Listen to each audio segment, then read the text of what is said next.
नमस्कार, मैं हूं विशाल पांडे और आप देख रहे हैं एबीपी न्यूज। यूपी चुनाव पर एबीपी न्यूज के खास शो यूपी का विशाल विश्लेषण में आप सभी का एक बार फिर से स्वागत है। इस एपिसोड में मुरादाबाद जिले की सभी 6 विधानसभा सीटों का विशाल विश्लेषण करेंगे। मुरादाबाद जिले की 6 विधानसभा को हम 2 चरणों में बांटेंगे, यानी मुरादाबाद जिले का विशाल विश्लेषण आप पार्ट 1 और पार्ट 2 में देख पाएंगे।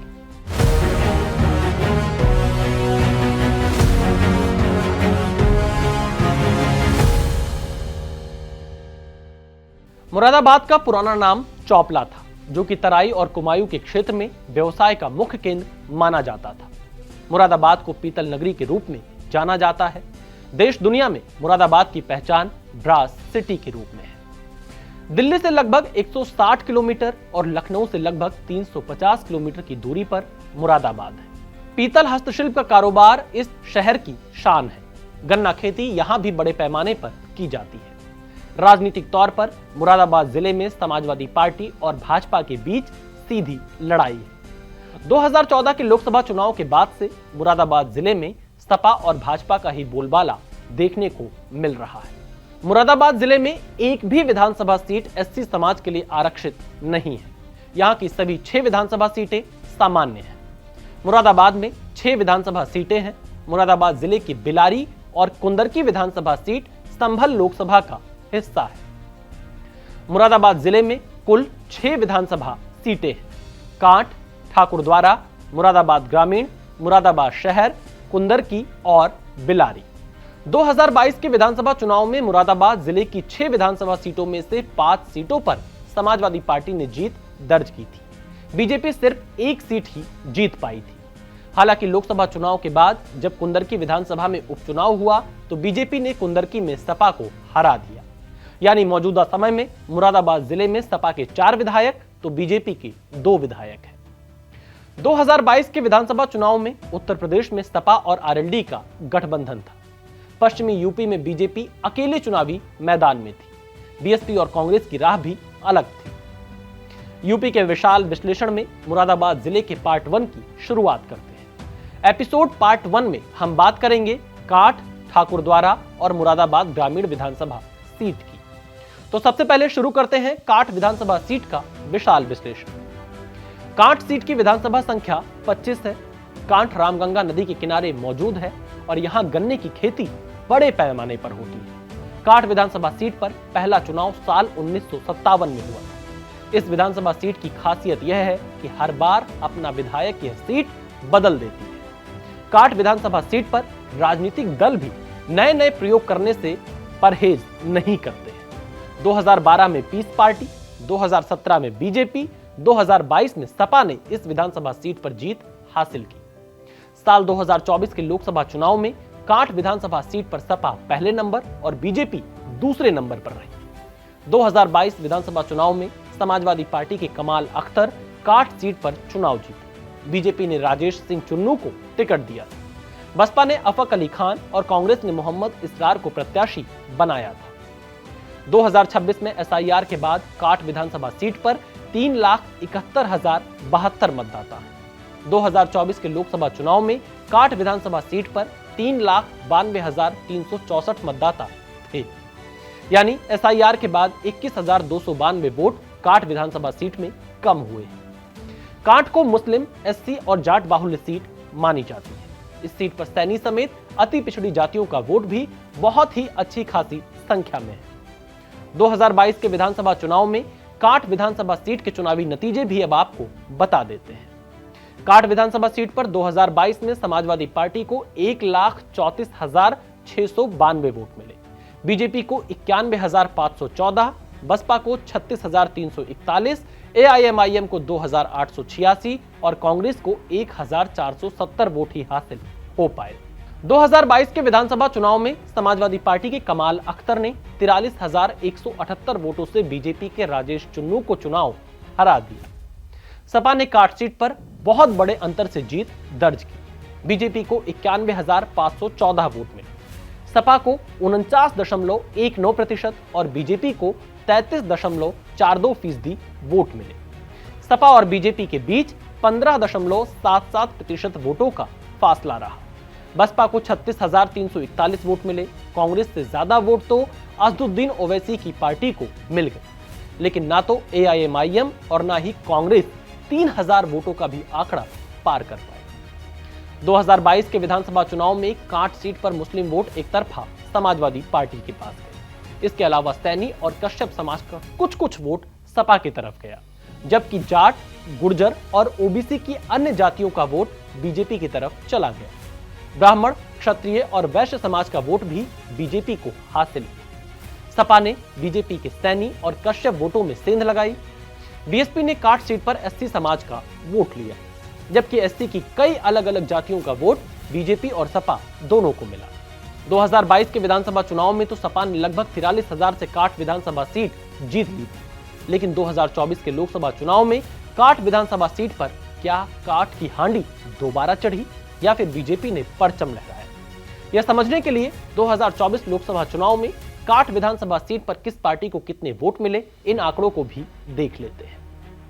2024 के लोकसभा चुनाव में काट विधानसभा सीट पर समाजवादी पार्टी को 1,27,838 वोट मिले, बीजेपी को 99,599, बसपा को 28,613 वोट मिले। 2024 के लोकसभा चुनाव में भी काट सीट पर जीत सपा ने हासिल की। सपा पहले नंबर और बीजेपी दूसरे नंबर पर रही। काट मुरादाबाद लोकसभा सीट का हिस्सा है। सपा की रुचि वीरा ने बीजेपी के कुंवर सर्वेश कुमार को 28,239 वोटों से हरा दिया। बीएसपी को लगभग 28,000 वोट मिले। 2022 की तुलना में 2024 में काट सीट पर समाजवादी पार्टी को लगभग 6,800 वोट कम मिले। ऐसा माना जा रहा है कि सैनी वोट सपा को नहीं मिला, जबकि 2022 में सैनी वोट का कुछ हिस्सा समाजवादी पार्टी को मिला था। 2022 के मुकाबले 2024 में बीजेपी को 8,085 वोट ज्यादा मिले। बीजेपी के साथ सैनी एक बार फिर से वापस चले गए, लेकिन एससी वोट का कुछ हिस्सा सपा के साथ गया। इसीलिए बसपा को वोट 2022 के मुकाबले 2024 में काट सीट पर कम हुए। काट विधानसभा सीट का जातिगत समीकरण क्या कहता है, इन अनुमानित आंकड़ों से समझते हैं। काट विधानसभा सीट पर मुस्लिम मतदाताओं की संख्या लगभग 1,60,000 है। एससी मतदाता लगभग 50,000, जाट मतदाता लगभग 40,000, सैनी मतदाता लगभग 26,000, क्षत्रिय मतदाता लगभग 15,000, ब्राह्मण लगभग 10,000, कश्यप लगभग 12,000, यादव मतदाता लगभग 5,000, प्रजापति लगभग 8,000, गुर्जर लगभग 6,000 और अन्य पिछड़ा वर्ग का वोट भी लगभग 35,000 की संख्या में है। काट विधानसभा सीट मुस्लिम बाहुल्य सीट है। इस सीट पर मुस्लिम के बाद एससी मतदाता हैं, लेकिन ओबीसी और सामान्य वर्ग का वोट भी बहुत ही अच्छी खासी संख्या में है। जाट मतदाता काट में निर्णायक भूमिका में है। ओबीसी की अति पिछड़ी जातियों की कुल संख्या एक अहम भूमिका निभाता है। बीजेपी इस सीट पर ओबीसी और सामान्य वर्ग को एकजुट करने की रणनीति पर काम करती है।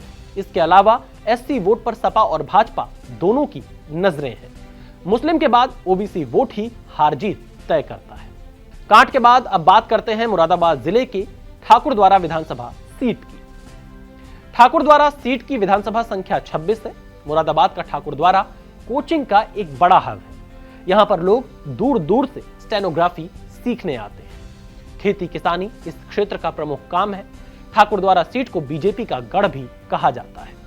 1991 से 2002 तक लगातार 4 बार बीजेपी ठाकुरद्वारा सीट पर चुनाव जीती है। 2012 में भी बीजेपी ने जीत हासिल की, लेकिन 2014 में विधानसभा उपचुनाव से समाजवादी पार्टी लगातार चुनाव जीतती रही। फिलहाल सपा के नवाब जान ठाकुरद्वारा विधानसभा सीट से विधायक है। 2022 के विधानसभा चुनाव में सपा के नवाब जान विधायक बने। बीजेपी ने अजय प्रताप सिंह को टिकट दिया, बीएसपी ने मुजाहिद अली और कांग्रेस ने सलमा बेग को प्रत्याशी बनाया। ठाकुरद्वारा विधानसभा सीट मुस्लिम और क्षत्रिय बाहुल्य सीट मानी जाती है। 2026 में एसआईआर के बाद ठाकुरद्वारा विधानसभा सीट पर 3,62,413 वोट बचे हैं। 2024 लोकसभा चुनाव के वक्त ठाकुरद्वारा विधानसभा सीट पर 3,79,040 मतदाता थे, यानी एसआईआर के बाद लगभग 16,627 मतदाता घटे हैं। 2022 के विधानसभा चुनाव में किस दल को कितने वोट मिले, 2022 के चुनाव के नतीजों से समझिए। 2022 के विधानसभा चुनाव में ठाकुरद्वारा विधानसभा सीट पर समाजवादी पार्टी को 1,34,391 वोट, बीजेपी को 1,14,707 वोट, बसपा को 22,163 और कांग्रेस को महज 1,508 वोट ही मिल पाए। 2022 के विधानसभा चुनाव में समाजवादी पार्टी के नवाब जान ने जीत हासिल की। सपा के नवाब जान ने बीजेपी के अजय प्रताप सिंह को ठाकुरद्वारा में 19,684 वोटों से हरा दिया। सपा को 48.76% और बीजेपी को 41.62% वोट मिले। सपा और बीजेपी के बीच 7.14% मतों का अंतर रहा। बसपा को लगभग 22,000 वोट मिले तो कांग्रेस 2,000 वोट भी हासिल नहीं कर पाई। सपा को मुस्लिम यादव और कुछ एससी वोट मिले, जबकि बीजेपी को क्षत्रिय, सैनी, जाट समेत ओबीसी की अन्य जातियों का वोट हासिल हुआ। इस सीट पर ब्राह्मण का बहुत थोड़ा वोट बीजेपी को छोड़कर सपा के साथ गया। बसपा को अपना मूल वोट ही हासिल हो पाया। 2022 के बाद अब बात करते हैं 2024 के लोकसभा चुनाव के नतीजों। 2024 के लोकसभा चुनाव में ठाकुरद्वारा विधानसभा सीट पर किस दल को कितने वोट मिले, इन आंकड़ों से समझिए। 2024 के लोकसभा चुनाव में ठाकुरद्वारा विधानसभा सीट पर समाजवादी पार्टी को 1,24,602 वोट मिले, बीजेपी को 1,11,871 वोट मिले और बसपा को 18,998 वोट हासिल हुए। 2024 के लोकसभा चुनाव में भी ठाकुरद्वारा विधानसभा सीट पर सपा आगे रही। सपा इस सीट पर लगभग 13,000 वोटों से बीजेपी से आगे रही। 2022 के मुकाबले 2024 में सपा का लगभग 10,000 वोट ठाकुरद्वारा में कम हुआ। वहीं 2022 की तुलना में 2024 में बीजेपी का लगभग 3,000 वोट कम हुआ। बसपा के मतों में भी 4,000 की कमी देखने को मिली। 2024 के लोकसभा चुनाव में ठाकुरद्वारा विधानसभा सीट पर सपा को मुस्लिम और कुछ एससी समाज का वोट मिला। 2022 में सपा को इस सीट पर ब्राह्मण ने कुछ वोट जरूर दिया था, लेकिन जब 2024 की बारी आई तो ब्राह्मण मतदाता पूरी तरह से बीजेपी के साथ दिखाई दी। ठाकुरद्वारा विधानसभा सीट का जातिगत समीकरण क्या कहता है, इन अनुमानित आंकड़ों से समझ लीजिए। ठाकुरद्वारा विधानसभा सीट पर मुस्लिम मतदाता लगभग 1.5 लाख की संख्या में है, क्षत्रिय मतदाता लगभग 66,000, एससी मतदाता 50,000, जाट लगभग 15,000, सैनी लगभग 22,000, कश्यप लगभग 9,000, प्रजापति लगभग 8,000, यादव लगभग 9,000, ब्राह्मण लगभग 10,000 के आसपास हैं, वैश्य और त्यागी और पाल 3-3 की संख्या में है, जबकि गुर्जर मतदाता ठाकुरद्वारा विधानसभा सीट पर महज 2,000 की संख्या में है। ठाकुरद्वारा विधानसभा सीट पर मुस्लिम मतदाता भले अच्छी खासी संख्या में है, लेकिन कई बार अकेले मुस्लिम मतदाता ही किसी भी प्रत्याशी की जीत के लिए काफी नहीं होते। यही वजह है कि बीजेपी ठाकुरद्वारा विधानसभा सीट पर बीते कई चुनावों में जीत हासिल करने में कामयाब रही। ठाकुरद्वारा विधानसभा सीट पर बीजेपी के लिए क्षत्रिय, जाट, सैनी, कश्यप समेत ओबीसी जातियों का एकजुट होना उसके लिए एक मजबूत समीकरण तैयार करता है, जबकि सपा के सामने चुनौती यह है कि इस सीट पर मुस्लिम के अलावा वो किसी अन्य समाज के प्रत्याशी को टिकट नहीं दे पाती। इस सीट पर सीधी लड़ाई सपा और भाजपा के बीच मानी जा रही है। विशाल विश्लेषण में ठाकुरद्वारा विधानसभा सीट के बाद अब बात कर लेते हैं मुरादाबाद ग्रामीण विधानसभा सीट की। मुरादाबाद ग्रामीण सीट की विधानसभा संख्या 27 है। इस सीट में ग्रामीण नाम भले जुड़ा है, लेकिन यह गांव और शहर दोनों की आबादी वाली सीट मानी जाती है। इस सीट पर लगभग 55% मुस्लिम मतदाता बताए जाते हैं और 45% हिंदू मतदाताओं की संख्या है। मुरादाबाद जिले की सबसे राजनीतिक सीट मुरादाबाद ग्रामीण ही मानी जाती है। मुरादाबाद ग्रामीण विधानसभा सीट पर बीते कई चुनावों में सपा की लगातार जीत हुई है। 2007, 2012, 2017 और 2022 के विधानसभा चुनाव में इस सीट पर सपा ने जीत हासिल की। सपा के मोहम्मद नासिर मौजूदा विधायक है। बीजेपी ने के मिश्रा को 2022 में प्रत्याशी बनाया था। बसपा ने अकील चौधरी और कांग्रेस ने हाजी इकराम कुरैशी को टिकट दिया था। 2026 में एसआईआर के बाद मुरादाबाद ग्रामीण सीट पर लगभग 3,26,388 मतदाता बचे हैं, जबकि लोकसभा चुनाव 2024 में मुरादाबाद ग्रामीण विधानसभा सीट पर 3,91,869 मतदाता थे। यानी मुरादाबाद ग्रामीण विधानसभा सीट पर बड़ी संख्या में मतदाताओं के नाम हटे हैं। लगभग 65,481 मतदाता इस विधानसभा सीट पर कम हुए हैं। मुरादाबाद ग्रामीण विधानसभा सीट मुस्लिम बाहुल्य मानी जाती है। एससी और सामान्य वर्ग का वोट भी निर्णायक भूमिका में है। मुरादाबाद ग्रामीण विधानसभा सीट के विशाल विश्लेषण में आगे बढ़ें उससे पहले साल 2022 के विधानसभा चुनाव में किस पार्टी को कितने वोट मिले यह आंकड़े भी जान लेते हैं। 2022 के विधानसभा चुनाव में मुरादाबाद ग्रामीण विधानसभा सीट पर सपा को 1,43,337 वोट, बीजेपी को 86,517, बसपा को 13,598 और कांग्रेस को महज 2,595 वोट ही मिल पाए। 2022 के चुनाव में मुरादाबाद ग्रामीण विधानसभा सीट पर सपा ने बहुत लंबे अंतर से जीत दर्ज की। सपा के मोहम्मद नासिर ने बीजेपी उम्मीदवार के मिश्रा को 56,820 वोटों से हरा दिया। बीजेपी को लगभग 86,000 वोट हासिल हुए। बसपा को सिर्फ 13,000 वोट ही मिल पाए। कांग्रेस की हालत वैसी ही है जैसी अब तक के विशाल विश्लेषण में आपने देखा है। ओल्ड ग्रैंड पार्टी कांग्रेस को 3,000 वोट भी ना मिल पाए तो आप समझ सकते हैं कि राहुल गांधी की लोकप्रियता वास्तव में चरम पर है। 2022 के विधानसभा चुनाव में सपा को 56.88% और बीजेपी को 34.34% वोट मिले। बीजेपी और सपा के बीच 22.54% वोटों का बड़ा अंतर देखने को मिला। 2022 में सपा ने मुरादाबाद ग्रामीण सीट पर जीत हासिल कर ली, लेकिन साल 2024 के लोकसभा चुनाव में मुरादाबाद ग्रामीण विधानसभा सीट के आंकड़े क्या कहते हैं और 2027 के लिए क्या संकेत देते हैं, चलिए अब इसका भी विशाल विश्लेषण कर लिया जाए। 2024 लोकसभा चुनाव में मुरादाबाद ग्रामीण विधानसभा सीट पर किस पार्टी को कितने वोट मिले ये आंकड़े देखिए। 2024 के लोकसभा चुनाव में मुरादाबाद ग्रामीण विधानसभा सीट पर समाजवादी पार्टी को 1,34,058 वोट, बीजेपी को 82,588 वोट और बसपा को 12,501 वोट हासिल हुए। 2024 के लोकसभा चुनाव में भी मुरादाबाद ग्रामीण विधानसभा सीट पर सपा को जीत मिली। सपा की रुचि वीरा ने बीजेपी के कुंवर सर्वेश सिंह को 51,470 वोटों से हरा दिया। बसपा को लगभग 12,000 वोट ही मिल पाए। 2022 के मुकाबले साल 2024 के लोकसभा चुनाव में सपा के वोटों में 9,279 वोटों की कमी है, जबकि भाजपा के वोटों में 3,929 वोटों की कमी देखने को मिली।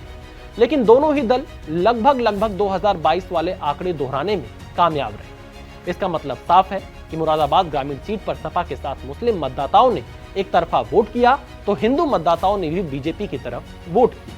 लेकिन दोनों ही चुनावों में बसपा का एससी वोट सपा की तरफ जाता दिखा है। मुरादाबाद ग्रामीण सीट के जो जातिगत समीकरण अब तक हमको जानकारी में मिल पाए हैं उसमें मुस्लिम और एससी मतदाता एक अच्छी खासी संख्या में है और यहाँ पर ओबीसी और सामान्य वर्ग के मतदाताओं की संख्या भी ठीक ठाक मानी जाती है। 2027 के विधानसभा चुनाव में मुरादाबाद ग्रामीण विधानसभा सीट पर बीजेपी और सपा के बीच मुकाबला होगा, लेकिन यह सीट सपा का गढ़ मानी जाती है। तो आपने मुरादाबाद जिले के विशाल विश्लेषण का पार्ट 1 देखा, जिसमें आपको काठ, ठाकुरद्वारा और मुरादाबाद ग्रामीण सीट की पूरी जानकारी मिली। अब अगले एपिसोड में आपको मुरादाबाद जिले का पार्ट 2 दिखाएंगे, जिसमें हम मुरादाबाद शहर, कुंदरकी और बिलारी विधानसभा सीट का विशाल विश्लेषण करेंगे।